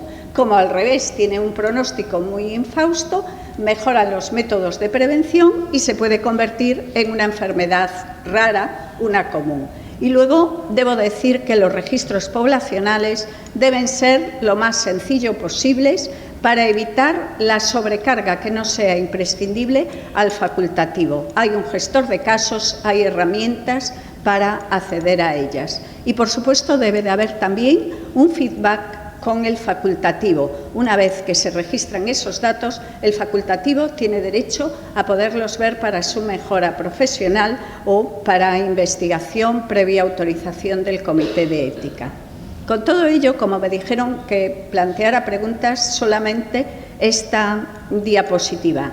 ¿Creéis, con todo esto dicho, que RERGA es un registro anonimizado o pseudonimizado? ¿Creéis que es necesario el consentimiento informado de los pacientes para introducir los datos? ¿Cómo podemos evitar la duplicidad de la información? ¿De qué herramientas debemos disponer? ¿Cómo hacer para unificar el tipo de datos en los registros? Actualmente cada uno pide sus datos. Hay que terminar con esto. ¿Cómo conseguir un feedback para el facultativo que introduce los datos? Los pacientes, no cabe duda, tienen derecho a los registros de enfermedades raras porque les supone una serie de ventajas. ¿Deberían ser obligatorios? ¿Cómo involucrar a los profesionales para que participen? Debe haber gestor de casos, herramientas adecuadas. Y luego, ya finalmente, permítame que hable de los registros de pacientes propiamente de enfermedades raras a nivel europeo en los que tengo experiencia. Europa, en mayo del 2019, a través de Orphanet, nos dice que en el momento actual hay estos registros, de los que 69 son europeos y la mayoría con fondos públicos. Entonces dice que tiene que haber registros unificados de pacientes. No puede ser que cada uno haga su registro, para los que tiene que haber financiación y el desarrollo de plataforma europea de registro de enfermedades raras. Actualmente, como digo, hay 69 registros europeos, de los que 6 son específicamente en mi campo, en las enfermedades metabólicas, que suponen sobre un 18% de todas las enfermedades raras, y son estos 6, y en los que dos de ellos he participado muy activamente y les voy a comentar. El primero fue el IJOT, que la llamada fue en 2012, tuvo una financiación de 1.100.000 euros y fue para el periodo 2013-2016, con 13 partners, y el de España se canalizó a través del CIBERER. Nuestros objetivos eran que a través de este registro tuviéramos una mejora del conocimiento de esas enfermedades y poder evaluar las estrategias de tratamiento, y al mismo tiempo desarrollar guías con evidencia y evaluar los programas de cribado para esas entidades, estableciendo recomendaciones para las autoridades sanitarias. Estos fueron los pacientes incluidos a nivel de Europa en el registro. Como ven, España a la cabeza. Teníamos un gestor de casos. Me pidieron que lo coordinara yo y establecimos un gestor, y con eso permitió que fuera mucho más éxito. Estos fueron los centros participantes en España y, como digo, con ellos se establecieron numerosas guías clínicas, también recomendaciones para el cribado, hojas de información para las familias en los diferentes idiomas, pero lo más importante, ayudó a establecer un modelo sostenible para establecer un registro adecuado de las enfermedades raras. Actualmente, esto ya finalizó la financiación en 2016, pero continuamos unidos con menos financiación y estamos tratando en estos momentos de identificar futuras dianas en la investigación de estas enfermedades. El otro, solamente esta diapositiva, fue previo.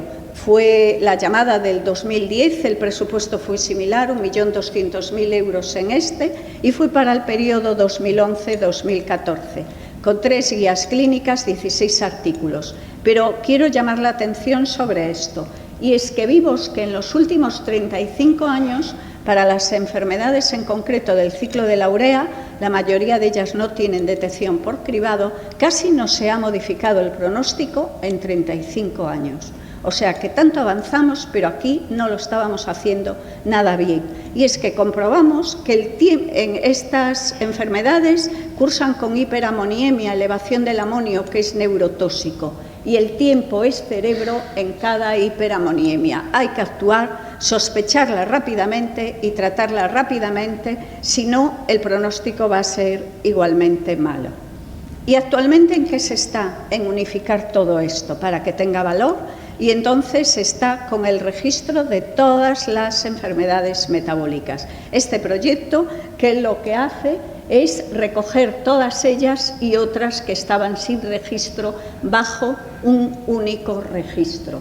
Para ello, lógicamente, se necesita herramienta de pseudonimización, un directorio de registros y una central de datos. Es muy importante el Big Data y todo lo que hay detrás de estas plataformas. Y ya quiero finalizar con estas dos diapositivas. La primera, esta lo que quiere representar es que cada uno quiere tener su parcela, quiere o queremos, si yo me involucro en una sociedad científica. Las sociedades científicas queremos conocer tales datos de tales enfermedades. Las asociaciones de pacientes quieren conocer tales datos de tales enfermedades. La propia Administración quiere conocer tales datos de tales enfermedades. Pero así no llegamos a ello. Tenemos que ser un todo y unificarnos, y no cada uno su parcela. Y finalizo con esta diapositiva, a la que tengo mucho cariño, porque fue cuando la realizamos con el motivo de la celebración de que nos incluyeran como miembros de la Red Europea Metaver en marzo del 2017. Muchas gracias.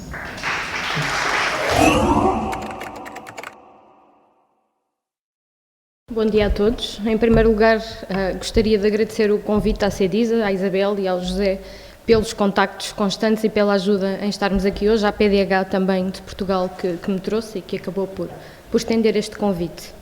Eu peço desculpa por falar em português, espero que entendam, vou tentar falar devagar, que também não é algo fácil para mim. De qualquer forma, temos aqui uma equipa de tradutores, se tiverem alguma dúvida, vamos aqui pedindo ajuda e vamos tentando entender-nos. Eu vou falar um pouco dos cuidados de saúde primários, da atenção primária, embora julgue que aqui a maior representação seja a nível hospitalar. Mesmo da nossa comitiva portuguesa, a maior parte das pessoas são administradores, diretores de hospitais e não da atenção primária.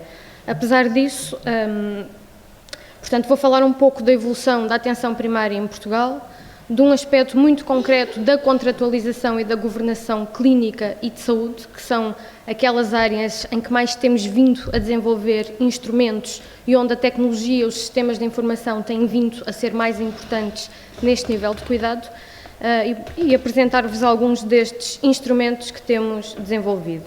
Como dizia há pouco e como disse o colega, apesar dos cuidados de saúde primários, da atenção primária ser a porta de entrada no sistema de saúde, apesar da vasta literatura que nos diz que um sistema organizado com o centro nos cuidados de saúde primários é um sistema de saúde mais eficiente, com melhores cuidados e com melhores respostas à população, o desenvolvimento deste nível de cuidados não tem sido o desejado, pelo menos em Portugal, e julgo que em Espanha, embora também tenha evoluído, não está ainda no nível de excelência que é necessário.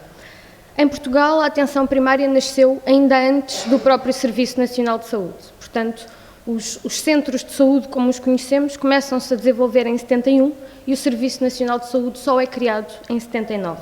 Portanto, esta porta de entrada já existia. Estes 5 aspectos, que são os principais momentos da tentativa de reformar a atenção primária em Portugal, que nós dividimos aqui nestes 5 momentos, têm um aspecto em comum entre todos eles, que são as tentativas constantes de conseguirmos reformar no sentido da descentralização da gestão. Ainda neste momento, portanto estamos em 2020, a gestão dos centros de saúde é uma gestão totalmente centralizada, embora a teoria diga ao contrário. A verdade é que as autorizações que são necessárias, todas elas dependem da administração regional ou da administração central. E, portanto, nós temos diretores executivos, e temos um aqui presente hoje connosco que nos ajudará depois na fase do debate. Os diretores executivos fazem o melhor que podem, mas estão sempre dependentes da administração regional e, portanto, durante estes 5 períodos, aquilo que temos tentado são construir instrumentos, construir iniciativas que tentem descentralizar a gestão para este nível de cuidados e não tem sido fácil, como veremos adiante. Como dizia, os cuidados de saúde primários nascem no início da década de 70 num contexto muito difícil, num contexto onde os indicadores de saúde eram péssimos, como bem sabem, como a própria OMS tem vindo a apontar.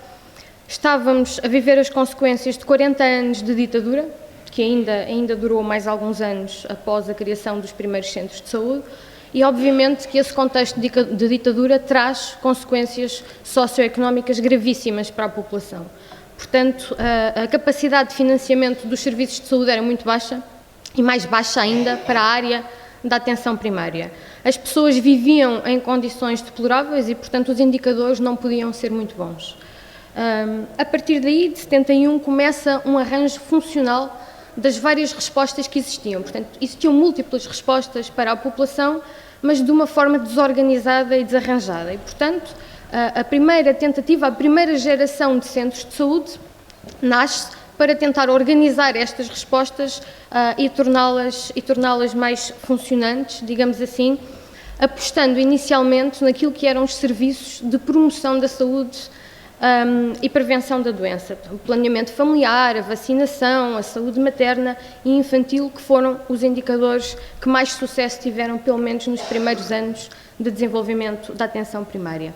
Só posteriormente, já na década de 80, se passa para uma segunda geração de centros de saúde, onde se integram os centros de saúde normais, portanto os postos de saúde, com aquilo que designávamos por postos de saúde dos serviços médico-sociais, portanto as caixas de previdência. Integram-se os cuidados, mas não se integra a parte mais importante, que é o financiamento. Portanto, a Segurança Social continua com o seu orçamento, o Ministério da Saúde toma conta da prestação dos cuidados, mas não ficou com o dinheiro. E, portanto, o financiamento logo aí passou a ser escasso para a atenção primária. Portanto, logo nesta primeira fase, logo neste primeiro momento, a evolução não foi a desejável, embora com algum sucesso, nomeadamente nos indicadores que já referi, mas não atingiu o sucesso desejável. Numa segunda fase, em que tentamos aqui criar uma primeira reforma daquilo que foi a primeira e segunda geração de centros de saúde, sobretudo na década de 90, há pela primeira vez uma ruptura no modo de pensar a organização da atenção primária.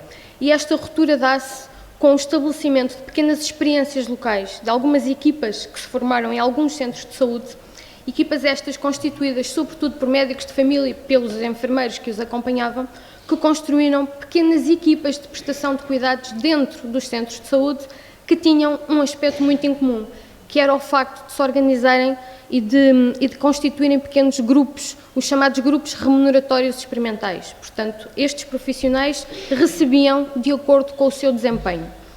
Obviamente que isto foram as experiências que foram sendo avaliadas, que trouxeram resultados positivos, mas trouxeram também um aspecto muito importante, que hoje é um dos pilares fundamentais da atenção primária, que foram as agências de contratualização. Estas equipas, portanto, tinham que negociar os objetivos que queriam atingir para serem avaliados, para ser avaliado esse atingimento, conseguiu ou não atingir esses objetivos, e o pagamento aos profissionais era feito com base naquilo que conseguiam atingir. E, portanto, para conseguir esta negociação, para conseguirmos que esses objetivos fossem ao encontro das necessidades da população, foi preciso criar aqui as agências, trazer para Portugal as agências de contratualização, que faziam o papel de representante da população e das necessidades da população, digamos assim. Claro que este período decorreu até 2005, mas ainda em 2003, a reorganização dos cuidados primários, seguindo a lógica da avaliação positiva que se tinha conseguido com estes grupos experimentais, estagnou. Portanto, sempre que há uma mudança governamental, isto acontece em Portugal e acontecerá com certeza nos outros países também, sempre que há uma mudança governamental, as prioridades também mudam.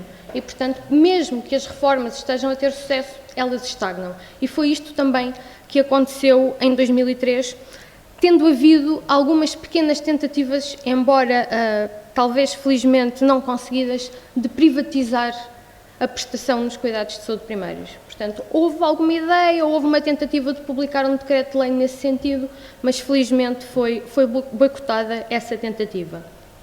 Até que chegamos a 2005. E 2005 é apresentado em Portugal como o ano da grande reforma dos cuidados de saúde primários. Mais uma vez, ela não atingiu o sucesso que queríamos que tivesse atingido. Ela não atingiu a descentralização da gestão para este nível de cuidados, mas houve alguns aspectos que se conseguiram implementar e que vai ser muito difícil fazê-los retroceder.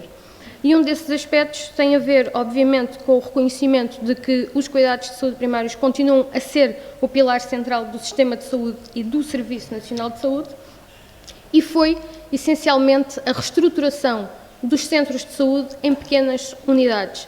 Unidades de saúde familiares que são muito semelhantes àquilo que no Brasil são as unidades de saúde da família. Portanto, dentro do mesmo centro de saúde, nós podemos ter várias equipas. Equipas estas que seguem os pressupostos e os normativos daquelas outras que vos falei e que se iniciaram nos anos 90. Portanto, fomos buscar os resultados positivos que obtivemos nessa década e conseguimos trazê-los novamente em 2005. E neste momento temos mais de 500 unidades destas implementadas no país, além de outras unidades que se foram criando, mas estas foram de facto o foco da reforma. E depois o desenvolvimento da contratualização, que já no debate vamos falar um pouco aqui do conceito de contratualização, se é exatamente o mesmo conceito que vocês aqui têm, mas foi o foco porque permite esta negociação para conseguirmos perceber aquilo que são as necessidades da nossa população e da nossa população a nível local. Os centros de saúde funcionam a nível local. Nós temos que saber quais são as necessidades daquela comunidade e os diretores executivos precisam de negociar com a administração regional os recursos necessários para dar resposta àquela população e para estabelecer os objetivos que é preciso fazer cumprir. Além dessa contratualização, um dos aspectos também muito importantes desta reforma foi a tentativa de se implementar novamente nos cuidados de saúde primários, porque havia algumas experiências que depois pararam, da descentralização de meios de diagnóstico. Isto porque eu não posso achar que tenho um centro de saúde que é a porta de entrada no sistema de saúde, se eu, como cidadã, vou ao centro de saúde com uma dor nas costas ou no braço e aquilo que me fazem é prescrever-me meios de diagnóstico que eu tenho que ir a outro local fazer. E, portanto, eu perco o dia de trabalho em que vou ao meu médico de família, perco outro dia para ir fazer as análises ou os outros meios complementares de diagnóstico, provavelmente ainda vou ter que ir buscar em papel se elas não vierem através dos sistemas de informação e depois tenho que ir novamente ao meu médico de família mostrar estas análises. Portanto, se isto acontece, obviamente que a minha porta de entrada deixa de ser o centro de saúde e vai passar a ser o hospital, porque eu vou a uma urgência e o que é que acontece? Resolvem o problema. E por isso, por estes motivos, e por outros também, mas sobretudo por estes, que nós temos hoje em dia um nível, uma taxa de acesso à urgência em Portugal brutal, de situações que de facto não podem ser consideradas urgentes e que se resolveriam facilmente nos cuidados de saúde primários. Um outro aspecto desta reforma era então a tentativa de nós deixarmos de ter uma gestão, portanto uma gestão dentro do centro de saúde, cada centro de saúde deixa de ter o seu diretor e passamos a ter um agrupamento de centros de saúde. Portanto, o diretor executivo gera uma série de unidades de saúde familiar, portanto o conceito de centro de saúde deixa de existir como nós o conhecemos.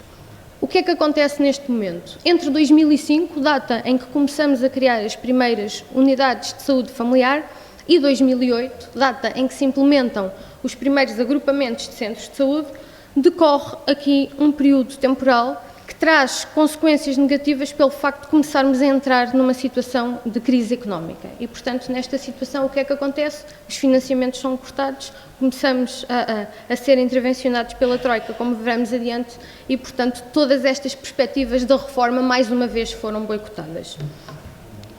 E, portanto, nesta fase em que entramos na crise económica, em 2012, a Troika entra em Portugal em 2011, e posso dizer que de todas as medidas que a Troika mandou implementar em Portugal, as únicas que não foram de corte, que foram de implementação de algo, tiveram que ver precisamente com a atenção primária. Portanto, as medidas foram aumentar o número de unidades de saúde familiar e aumentar o número de médicos de família a trabalhar em unidade de saúde familiar para uma maior cobertura da população que ainda não tinha médico de família. E apesar disto terem sido medidas impostas pela Troika, ainda assim foram das poucas que não foram cumpridas. Portanto, tudo aquilo que foram cortes, cumpriu-se. Tudo aquilo que foi implementar, não se cumpriu. Portanto, mais uma vez, a reforma voltou a ficar aquém daquilo que era esperado. Até que em 2016, novamente, com um novo governo, surge aqui um novo ímpeto para tentar reformar este nível de cuidados e é criada uma estrutura que inicialmente em 2005 tinha sido criada uma unidade de missão com poder executivo para conseguir implementar a reforma. Em 2016 é criada uma estrutura semelhante, embora com menos poder, que é um grupo de coordenação para a reforma do Serviço Nacional de Saúde na área da atenção primária. Foi criado também um grupo para a reforma dos hospitais, para a reforma dos cuidados primários. E este grupo tentou que, a partir de 2016, a atenção primária se focasse em 4 eixos fundamentais, que são aqueles que aqui trazemos. Portanto, a centralidade das pessoas, que é um chavão que ouvimos falar pelo menos há 30 anos e continuamos em todas as publicações oficiais a falar da centralidade da pessoa, mas depois na prática não sabemos muito bem em que é que isto se traduz. Agora temos a humanização dos cuidados, começamos a mudar aqui um bocadinho o paradigma, vamos ver o que é que acontece. A cultura de governação clínica e de saúde. Os agrupamentos de centros de saúde, além da sua direção executiva, dispõem de um conselho clínico e de saúde pela primeira vez, que existia nos hospitais, mas não existia na atenção primária. A modernização e a qualificação da organização e da gestão dos centros de saúde e um sistema de informação para todos. Mas, apesar desta ter sido uma equipa constituída pelo Governo, constituída pelo Ministério da Saúde, a verdade é que quando olhávamos para aquilo que eram as prioridades ministeriais, nem sempre iam em linha de conta com estes eixos definidos e, portanto, mais uma vez a reforma ficou a meio do caminho. Os únicos aspectos que foram evoluindo muito por teimosia desta equipa, que já vinha da década de 90, tinham sido pessoas que fizeram parte daquelas primeiras experiências, pela teimosia delas, conseguiu-se desenvolver a cultura de governação clínica e, novamente, o modelo de contratualização para a atenção primária. Sobre estas questões da contratualização, temos connosco a professora Ana Escoval, que foi uma das pioneiras no trabalho com as agências de contratualização em Portugal e que depois, no momento do debate, podemos falar mais um pouco e mais aprofundadamente. Mas, portanto, a contratualização, no fundo, é este instrumento de transparência para a tomada de decisão, é uma ferramenta para coordenar as atividades através do trabalho em equipa dos vários profissionais que fazem parte destas unidades e definem os contratos que determinam o estabelecimento das prioridades de cada serviço e, obviamente, aquilo que são as necessidades de saúde da população. Que fases é que este processo de contratualização, em teoria, tem? Porque depois, na prática, às vezes os prazos não são exatamente aqueles que são os que estão espelhados na teoria. Identificamos as necessidades e as prioridades em saúde e estas necessidades, mais uma vez, sublinho, têm que ser as necessidades da comunidade ao nível local, mas também as expectativas dos cidadãos, as expectativas que a comunidade tem em relação aos serviços que lhe são prestados nas suas unidades de atenção primária. Depois há uma fase de negociação com as unidades prestadoras, portanto, com quem presta os serviços de saúde, negocia-se o tipo de serviços, o volume dos serviços, os custos ou os preços a que esses serviços devem ser praticados para responder às prioridades que foram identificadas. A contratualização tem também a fase de supervisionar o desempenho dos prestadores, portanto, temos que perceber se os objetivos estão ou não a ser cumpridos de acordo com aquilo que foi negociado. Claro que se não forem atingidos os objetivos, tem que haver um regime de consequências. E esta tem sido, ao longo dos anos, uma grande falha na contratualização da atenção primária. É que quando se atinge os objetivos, as consequências positivas, portanto, os incentivos, são atribuídos. Mais recentemente têm sido mais atribuídos do que há uns anos atrás. Quando não são atingidos, não há consequências. E, portanto, isto desvirtua um pouco o modelo de contratualização. E, por fim, há a fase de avaliação final do cumprimento do contrato-programa, que é um dos instrumentos que vamos ver adiante, também ele para desencadear as consequências positivas ou negativas necessárias. Como dizia, a contratualização é um instrumento para a transparência, porque permite clarificar aquilo que pretendemos e aquilo que conseguimos ou não atingir nas nossas unidades prestadoras. também são um instrumento para a autonomia e para a descentralização da gestão, seja na atenção primária, seja a nível dos hospitais. E leva para o nível local, portanto, para a gestão local, aquilo que são os órgãos da administração central, ou seja, permite que a administração central e a administração regional saiba o que está a acontecer no terreno, consiga perceber aquelas que são as necessidades do terreno. E isso nem sempre acontece com facilidade. E também corresponsabiliza a administração local pelos objetivos atingidos.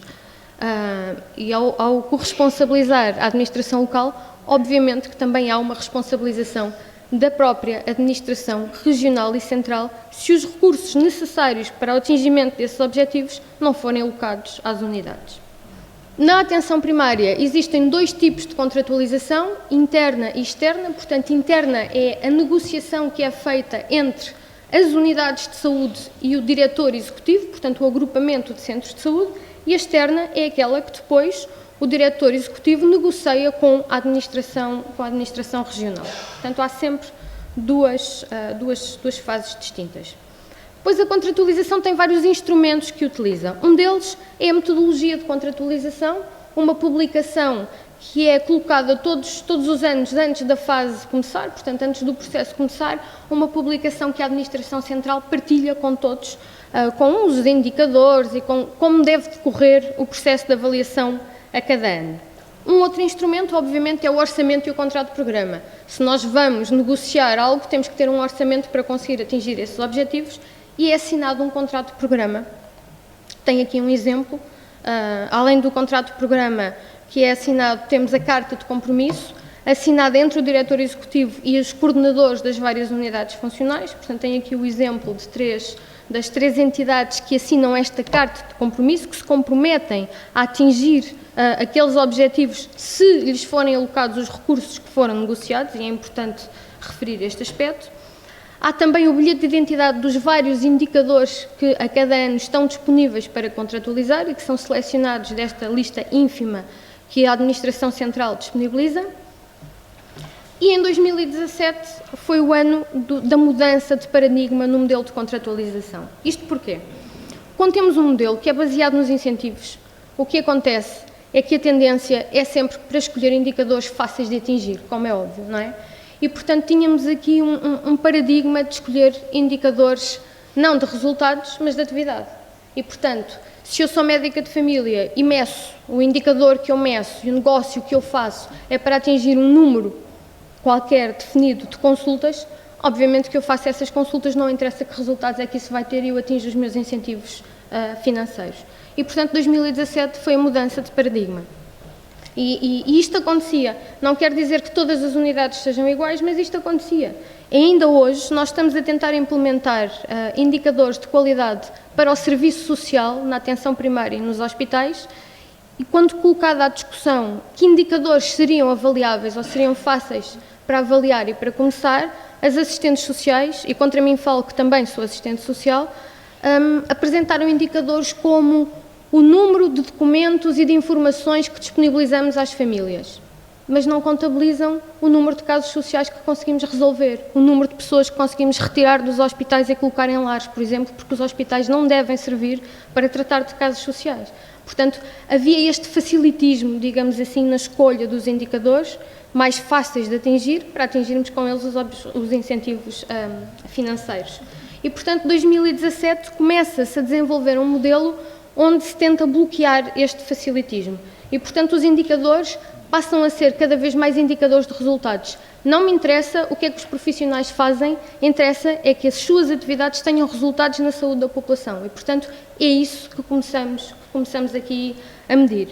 E com este novo modelo surge um conjunto de outros instrumentos. Para que vejam, aqui uma comparação antes e depois de 2017, a contratualização fazia-se muito tardia.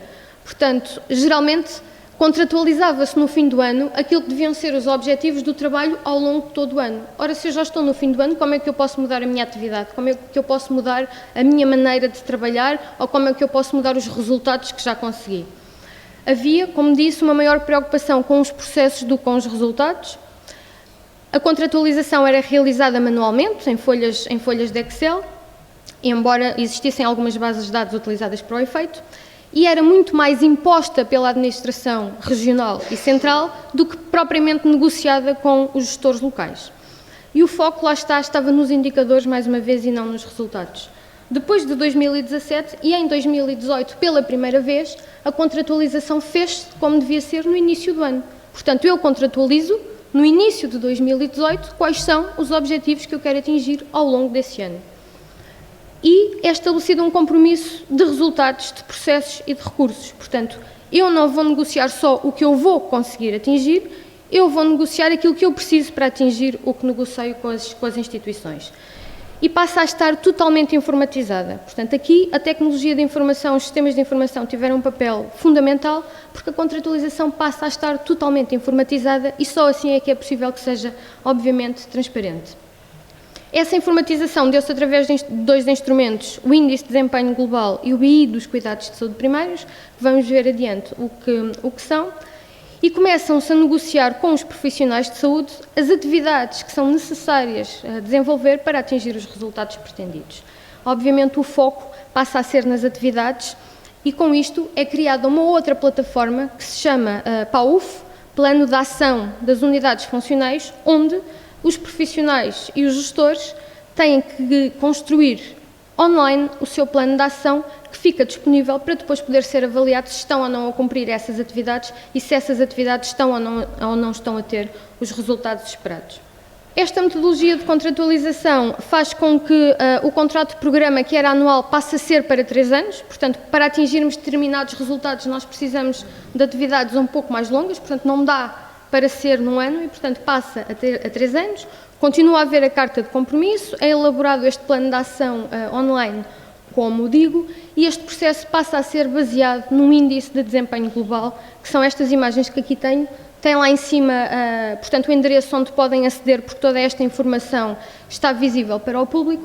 E este índice, o que é que nos permite? Permite-nos ter uma visão nacional da situação da atenção primária em Portugal, mas depois, na segunda imagem, permite-nos também, como podem ver no menu, fazer uma pesquisa por administração regional, portanto, por região, ou pelos próprios agrupamentos de centros de saúde.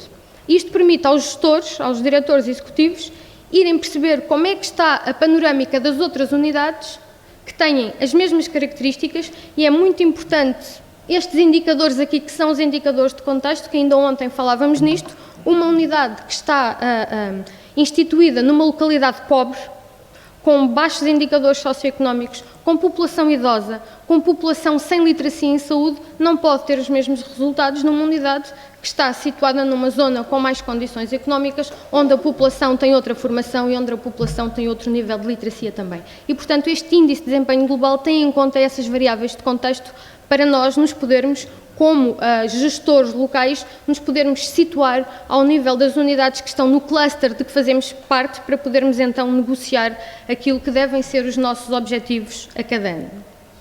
Portanto, isto é só mais uma imagem daquilo que podemos retirar deste índice de desempenho global e, portanto, aqui eu vejo que se as outras, com as mesmas características, conseguem atingir estes objetivos, se os recursos são semelhantes, então a minha unidade também deve conseguir atingir estes resultados.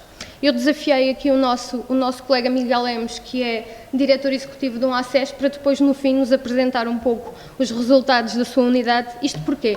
Porque nós, enquanto cidadãos, conseguimos ter acesso aos dados, mas com a password de gestor ou de profissional, conseguem ir ao detalhe da sua unidade e dos seus profissionais de saúde, está bem? Portanto, eu, como pessoa cidadã comum, não consigo ter acesso a essa informação, mas os gestores conseguem, daí que seja um instrumento importante para a sua contratualização.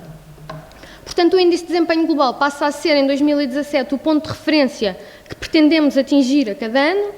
É representado por uma matriz multidimensional, portanto temos várias dimensões, subdimensões e áreas de acesso, de qualidade, de desempenho. É uma ferramenta essencial para apoiar todo este processo de contratualização e permite-nos avaliar quer quantitativamente, quer qualitativamente o desempenho das unidades. Depois temos um outro instrumento que é usado não tanto para a contratualização, mas mais para a governação clínica e de saúde, que é o BI. O BI tem duas interpretações, pode ser o bilhete de identidade, mas também Business Intelligence, dos cuidados de saúde primários, da atenção primária. E esta é uma plataforma que tem como objetivo, ainda não conseguiu agregar toda a informação, portanto está a ser progressivo, tem como objetivo integrar toda a informação necessária para caracterizar e qualificar as várias unidades prestadoras de atenção primária em Portugal. Tem também aqui disponível o link, onde depois, se tiverem curiosidade, podem ir ver com mais detalhe. E esta é uma ferramenta que nos permite ter também a panorâmica a nível nacional, mas também ela a nível aqui da região de saúde, dos próprios agrupamentos de centros de saúde ou até das unidades funcionais. E aqui, mais uma vez, com o login de profissional, consegue ir ao detalhe daquilo que nós, enquanto clínicos, fazemos na nossa unidade. Portanto, isto é só uma visão daquilo que temos, da panorâmica da população que servimos, que está aqui também. Portanto, eu sei na minha unidade qual é a minha população, a faixa etária, o índice de dependência, a densidade populacional, que é importante para contratualizarmos os resultados, mas depois também aqui o que fazemos, portanto, quais são as grandes áreas de atividade da unidade que selecionarmos para pesquisar.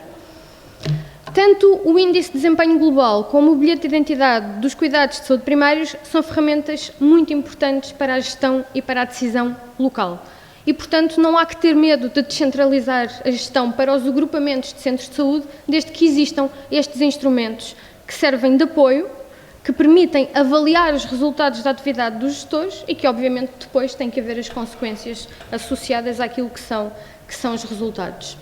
A novidade aqui é o facto deles estarem suportados em plataformas online e que faz aqui a ligação com este fórum. Portanto, agrupam os dados que são registados localmente em cada unidade, por cada profissional de saúde. A informação que se pode extrair é essencial para os planos de ação, é essencial para o planeamento das próprias unidades, mas também depois para o trabalho dos médicos de saúde pública, para a investigação epidemiológica que é necessária e que nem sempre se faz como se deve fazer. E é também essencial para avaliar as necessidades de saúde da população e desenhar aquelas que são as respostas eficazes. Hoje em dia debate-se muito em Portugal a necessidade de uma maior capacidade de resposta dos cuidados primários, não só em termos de atribuição de médico de família, mas sobretudo respostas diferentes. Se eu preciso de um dentista, porque é que tenho que recorrer ao privado, por exemplo? Se eu preciso de um psicólogo, porque é que eu tenho que estar meses à espera de um psicólogo? Respostas diferentes, análises que são feitas nos próprios centros de saúde. E, portanto, estas necessidades não têm que ser iguais, respondidas da mesma forma em cada unidade. Nós temos que conhecer a realidade local para podermos adequar as respostas que vamos criar. E, portanto, estes, quer o IDG, quer o BI dos cuidados de saúde primários, são dois exemplos muito claros de como a tecnologia ajuda à gestão, especialmente nestas áreas tão complexas como a saúde. E há também uma área, uma ferramenta muito importante para a investigação, quer clínica, quer académica. Como exemplo, no BI dos cuidados de saúde primários, nós temos aqui a matriz dos indicadores, mas temos dois exemplos do que se pode fazer em termos de investigação. Um, com a prescrição do medicamento. E eu achei curioso, porque quando esta equipa terminou funções em 2019, toda esta informação estava disponível. Neste momento eu tentei aceder e a informação sobre prescrição de medicamentos simplesmente desapareceu da plataforma. E esta informação chegava ao detalhe de sabermos quem prescreve o quê. Que tipo de medicamentos são prescritos? Se são mais prescritos no sistema público ou no privado? Porque médicos são prescritos. Portanto, eu não tenho acesso ao detalhe do médico, mas o gestor tem, o coordenador tem. Portanto, esta informação simplesmente neste momento fica ali a tentar ler e ela não aparece. E achei curioso trazer essa informação. O outro exemplo tem a ver com a diabetes, por exemplo. Toda a informação que é recolhida nas unidades por cada profissional e que depois pode ser usada, pode ser feita pesquisa.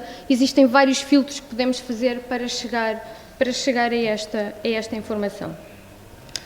Eu fico por aqui, deixo-vos algumas referências, digo que estamos disponíveis para o debate. Pedia que a professora Ana Escoval pudesse participar deste debate também para poder ir ao detalhe daquilo que é a contratualização, porque com certeza que o conceito não é exatamente o mesmo, ou que não temos exatamente o mesmo modelo e, portanto, acho que era importante para podermos esclarecer alguns pontos. E muito obrigada.